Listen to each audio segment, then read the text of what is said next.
안녕하세요 기철이 여러분들, 멋진 기영입니다. 현재 가장 많은 요청이 들어왔던 마블 세계관에 존재하는 전투 부대에 대해서 한번 분석해 볼 텐데요. 수많은 종족들이 존재하는 만큼 정말 지금까지 만들었던 영상 중에서도 가장 어려운 난이도였습니다. 과연 어떤 부대가 순위를 차지했는지 한번 알아보도록 하겠습니다.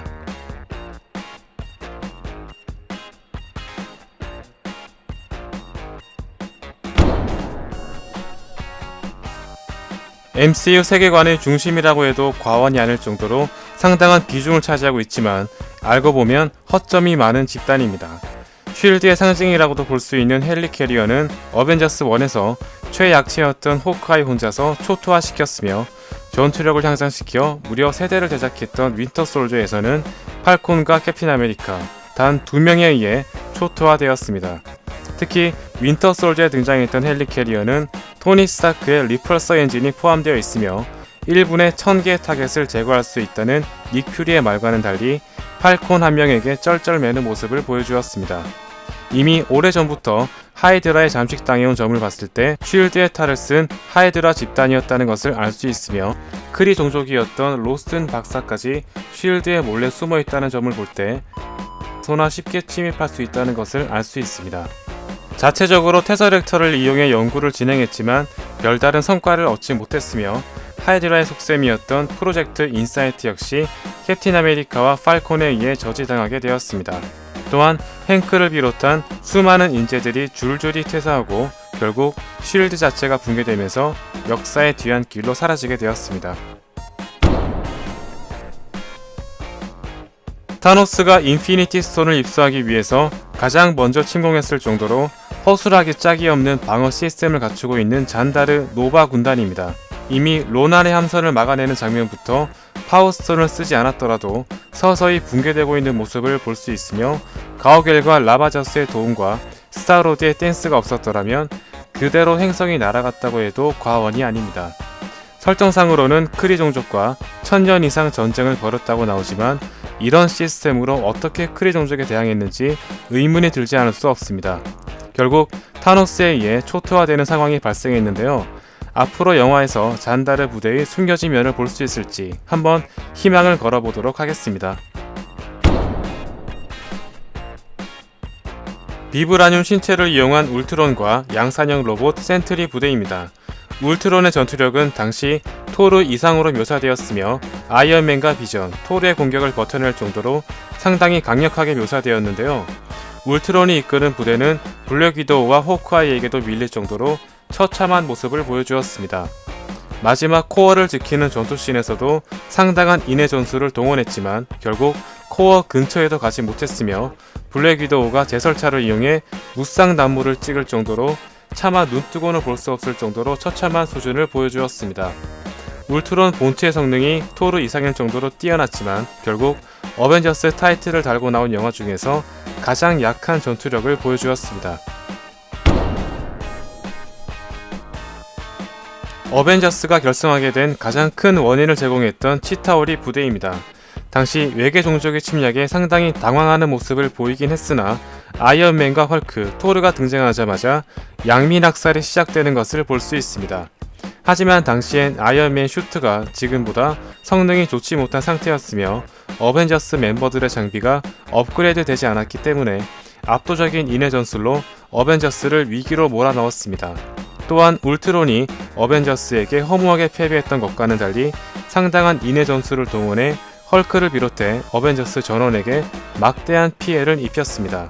제설차에 깔리고 헐크의 펀치 한 방에 날아갔던 울트론에 비한다면 상당히 성과가 좋은 편입니다. 전투력과는 별개로 치타오리의 무기들은 상당히 고평가를 받고 있습니다. 당시 마인드 스톤이 담긴 셉터는 울트론과 막시모프 남매를 탄생시켰으며 홈커밍까지 치타오리 무기가 활용되는 등 아직까지 MCU 세계에서 많은 영향을 끼치고 있습니다. 원래는 스타카르가 이끄는 거대한 범죄 조직이었으나 현재는 여러 분파로 나뉘게 되었으며 그중 한 무리를 욘두가 이끌고 있습니다. 라바저스가 이렇게 높은 순위를 차지한 이유는 순전히 욘두의 전투력 때문입니다. 어벤져스 최약체인 블랙 위도우조차 치타오리와 울트론, 블랙 오더까지 털어버리는 시점에서 화살 하나로 수많은 적을 처리한 욘두의 평가가 수직 상승할 수밖에 없습니다. 자신을 배신한 라바저스 대원들을 1분도 안 되는 시간에 싹 전멸시킨 것을 볼 수 있으며 와칸다에 쳐들어왔던 아웃라이더나 뉴욕을 침공했던 치타우리 정도는 욘두선에서 정리된다고 해도 과언이 아닙니다.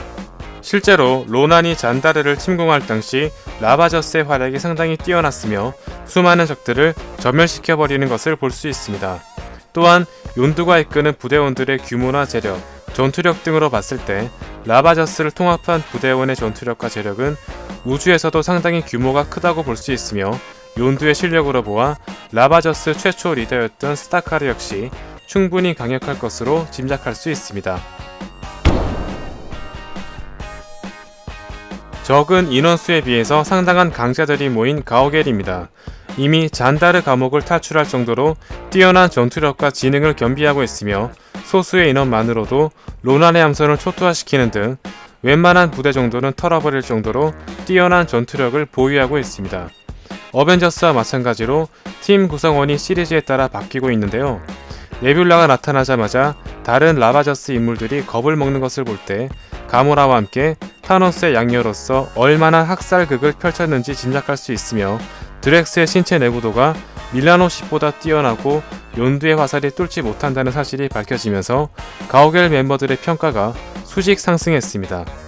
무엇보다 라바저스와 가오겔의 전투력을 판가름 짓는 것은 욘두가 어디에 붙느냐에 따라 달라지는 걸 볼 수 있는데요. 마지막 시점에 합류한 욘두는 셀레스티얼인 에고의 공격까지 막아내는 등 어벤져스 못지않은 전투력을 과시했으며 네뷸라와 함께 쏘버린 함선을 전멸시키는 것을 볼 수 있습니다. 로켓과 그루트 또한 라바저스를 비롯해 아웃라이더 무쌍 남부를 펼치는 것을 볼 수 있으며 멘티스가 어떻게 활약하느냐에 따라 우주적인 존재와 맞서 싸울 수 있는 몇 안 되는 집단이라고 볼 수 있습니다. 인피니티 워에서는 다소 활약이 적었으나 이어지는 가오겔 3에서의 활약을 한번 기대해 보겠습니다. 좌비스의 컨트롤 아래 막강한 전투력을 발휘할 수 있는 부대이자 토니 스타크가 도끼를 품으면 얼마나 강력한 부대를 만들 수 있는지 새삼 느낄 수 있는 부분입니다. 특히 아이언맨만으로 이루어진 부대라는 점에서 폭풍 간지가 휘몰아치는 것을 볼 수 있으며 그야말로 남자들의 로망의 결정체라고 볼 수 있습니다. 슈트마다 차이는 있기는 하지만 기본적으로 아이언맨의 성능을 그대로 이어받은 만큼 상당히 뛰어난 전투력을 발휘하는 것을 볼 수 있으며 익스트리미스트 3명이 달려들어야 겨우 파괴시킬 정도로 슈트의 내구력과 성능 자체는 상당히 뛰어나다고 볼 수 있습니다. 울트론 부대와 비교하자면 블랙 위도우가 제설차를 이용해 무쌍 난무를 찍었으며 호크아이 역시 화살을 이용해 적을 쓸어버린 것을 생각해 본다면 울트론 부대와는 비교를 불가하는 수준이라고 볼 수 있습니다. 전반적으로 아이언맨의 리퍼서 빔과 비행 능력을 거의 모두 가지고 있으며 슈트의 내구력 또한 레비아탄의 내부를 휘저었던 마크 7에 준하는 스펙이라고 볼 수 있습니다. 또한 1년 만에 35대의 슈트를 만들었다는 점을 볼 때 토니와 자비스의 놀라운 생산력까지 볼 수 있습니다. 다만 지형 자체가 익스트리미스에게 워낙 유리했던지라 다소 고전하는 모습을 보이긴 했으나 결국 하나도 남기지 않고 전멸시킨 모습을 볼 수 있습니다. 지구상의 최고의 기술력을 보유한 전투부대 와칸다입니다. 이미 자신들이 사용하는 모든 무기에 비브라늄을 사용하는 반칙을 저지르고 있으며 탈 것을 비롯해 모든 장비들이 비브라늄으로 제작되었습니다. 비브라늄으로 제작된 이상 지구상에 존재하는 무기로는 절대 데미지를 줄 수 없으며 충격을 흡수해서 방출하는 능력을 양산하기 시작한다면 우주적 존재가 아닌 이상 그 누구도 와칸다의 방어막을 뚫을 수 없다고 해도 과언이 아닙니다. 괜히 인피니티워 마지막 장면이 와칸다로 지정된 것이 아니겠죠? 진보된 기술력을 보유하고 있는 만큼 상당히 뛰어난 방어와 통신 체계를 갖추고 있으며 블랙팬서를 비롯해 오코예가 이끄는 도라 밀라제의 무술 실력 또한 웬만한 초인급으로 묘사되고 있습니다. 또한 비브라늄으로 무장한 아프리카 동물들이 동원된 뛰어난 백병전까지 펼칠 수 있습니다. 하지만 그 무엇보다 토니 스타크의 뺨을 날릴 정도로 뛰어난 브레인이 소유자 슈리에 의해서 나날이 전투력이 상승되고 있기 때문에 잠재력이 무한한 집단이라고 볼 수 있습니다. 강력한 능력을 지니고 있는 요투네임의 서리 거인입니다. 토르와 워리어즈 3조차 고전할 정도로 뛰어난 신체 스펙을 보유하고 있으며 상대방의 신체에 닿는 즉시 피부를 얼려버릴 정도로 위험한 종족이라고 볼 수 있습니다. 특히 서리 거인 종족의 수장인 라우페이가 가지고 있는 겨울 상자는 행성 하나를 통째로 얼려버릴 정도로 막강한 위력을 지니고 있으며 오딘의 한쪽 눈을 멀게 할 정도로 전투 능력 또한 상당히 뛰어난 수준이라고 볼 수 있는데요. 하지만 아쉽게도 지략적인 면에서는 크게 뛰어나지 못한 것인지 로키의 전략에 말려드는 등 가지고 있는 능력과 신체 스펙에 비해서 상당히 허무하게 사라져버린 종족들입니다. 하지만 뛰어난 신체 스펙과 라우페의 전용 아이템인 겨울 상자의 존재만으로도 아스가르드의 주요 거점인 바이프로스트를 얼려버리는 것이 가능하며 웬만한 행성 하나는 집어삼키는 것이 가능한 존재라고 볼 수 있습니다. 드디어 캡틴 마블에서 모습을 드러낸 크리 종족입니다. 슈프림 인텔리전스라는 고도로 발달된 AI가 지배하고 있는 행성이며 이미 수많은 행성들을 굴복시킨 종족입니다. 설정상으로 볼 때 지금까지 등장한 모든 종족을 통틀어 최상위권 기술력을 지니고 있습니다. 아무리 멀리 떨어져 있어도 포털을 이용해 순식간에 이동이 가능하며 테서렉터를 이용해 광속 엔진을 개발하기도 했습니다. 그 때문인지 스크럴 종족을 비롯한 수많은 종족들을 무차별 학살하고 다닌 것을 알 수 있습니다. 신체 스펙도 상당히 우월한 편인데요. 가오갤 최고의 멤버인 듀렉스가 로란에게 아무런 저항도 하지 못하는 모습을 볼 수 있으며 크리 종족의 피를 수혈받은 캡틴 마블 역시 하늘에서 떨어졌음에도 불구하고 멀쩡히 일어나는 등 기본적으로 듀렉스에 준하는 정도라고 볼 수 있습니다. 하지만 리더격에 해당하는 인물들의 마지막이 영 좋지 않은 것이 특징인데요. 스타포스를 이끄는 욘로그는 캡틴 마블이 강력함에 쫄았으며 로난 역시 스타로드의 치명적인 허리 놀림에 넋을 잃는 등 의외로 허당기가 많은 모습이 특징입니다. 전 우주를 두려움에 떨게 했던 타노스와 블랙오더입니다. 6개의 스톤의 힘을 발휘해 어벤져스 멤버들을 리타이어 시켰지만 스톤이 없는 타노스와 블랙오더의 평가는 다르다고 볼 수 있습니다. 아울라드의 공격이 상당히 무시무시하긴 했지만 토르와 완다, 그루트가 참전하자마자 무쌍 난무가 시작되었으며 타노스 최정예 부대인 블랙오더 역시 기습 공격에는 꼼짝없이 당하는 모습을 볼 수 있었습니다. 영화에서는 마인드스톤의 최초 소유자가 타노스로 언급되는데요. 마인드스톤 자체는 전투에서 크게 활용도가 높은 스톤은 아니기 때문에 난전이 펼쳐지는 상황에서는 파워스톤이나 스페이스스톤처럼 크게 위력을 발휘하기 힘들다고 볼 수 있습니다. 전반적으로 헐크 이상으로 뛰어난 신체 스펙을 지닌 타노스지만 스톤이 없다면 아쉽지만 크게 상위권으로 치고 올라가기는 힘들다고 볼 수 있으며 가모라와 네뷸라, 로나처럼 반항심을 가진 인물들이 많기 때문에 상당히 내분이 잦은 집단이라고 볼 수 있습니다.